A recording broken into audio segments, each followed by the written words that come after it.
বন্ধুরা, পুরী থেকে স্থানীয় পরিবহনে ভুবনেশ্বর খুব ভালোভাবে কম খরচে ঘোরা যায়।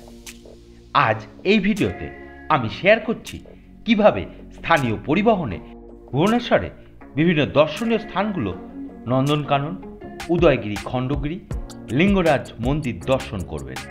আপনারা হয়তো অনেকেই জানেন, ভুবনেশ্বরে এসি বাসে ঘোরা যায় সারাদিন মাত্র 60 টাকায়, নন এসিতে মাত্র 40 টাকায়। মাত্র 60 টাকায় একদিনে আপনি প্রায় ভুবনেশ্বরের অনেক স্থানই ঘুরতে পারেন। আর যদি মনে করেন 2-3 দিন ধরে ভুবনেশ্বর ঘুরবেন, তার ব্যবস্থাও আছে। তবে এসি বাসে তার জন্য খরচ হবে মাত্র 120 টাকা, নন এসিতে 80 টাকা। এই ভিডিওতে আরও থাকছে উদয়গিরি ও খণ্ডগিরির বিভিন্ন তথ্য।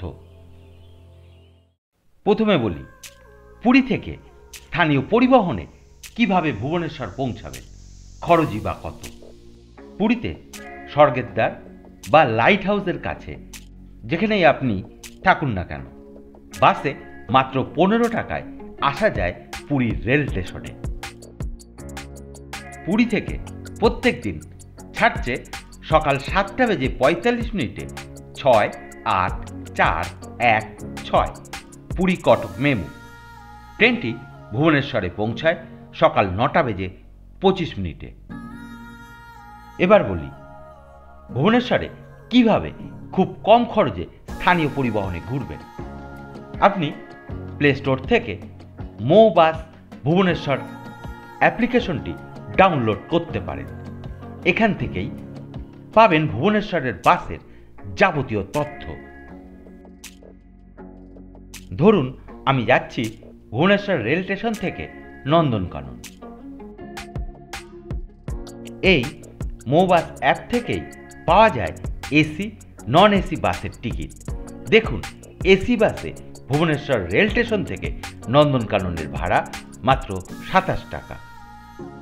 আর যদি আপনি ভুবনেশ্বরের অন্যান্য স্থানগুলো ঘুরতে চান, তাহলে সবচেয়ে ভালো হয় নন এসি বাসের জন্য 40 টাকা, এসি বাসের জন্য 60 টাকার বিনিময়ে একদিনের জন্য পাস নিয়ে নেওয়া। দেখুন, এখানে একদিন, 3 দিন ও 7 দিনের পাসের মূল্য দেওয়া আছে। এবার দেখা যাক ভুবনেশ্বর রেল স্টেশন থেকে উদয়গিরি ও খণ্ডগিরির রুট নাম্বার ও ভাড়া।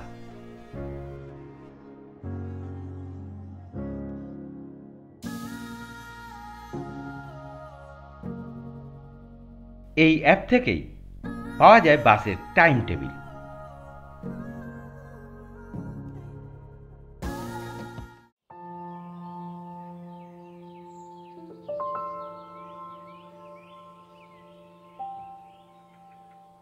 এখন দেখছি লিঙ্গরাজ মন্দির থেকে ভুবনেশ্বর রেল স্টেশনের নন এসি বাস ভাড়া ও রুট নাম্বার।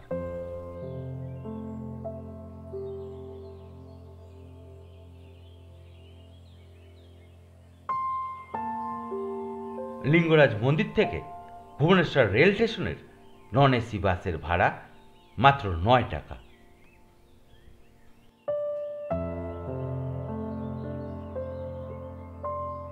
আর লিঙ্গরাজ মন্দির থেকে ভুবনেশ্বর রেল স্টেশনের এসি বাসের ভাড়া মাত্র 13 টাকা 50 পয়সা। এখানে রুট নাম্বার নিয়ে সমস্যা হতে পারে, তবে এই বিষয় নিয়ে তেমন ভাবনার কিছু নেই। মো বাস অ্যাপ খুলে কিছুক্ষণ স্টাডি করলেই হবে। আর স্থানীয়রা তো আছেন, উড়িষ্যার স্থানীয় লোকজন খুবই ভালো, দরকারে স্থানীয় লোকজনের সাহায্য নিতে পারেন। আমরা এখন চলেছি উদয়গিরির পথে। এই পথটি সোজা চলে গিয়েছে উদয়গিরি ও খণ্ডগিরির দিকে।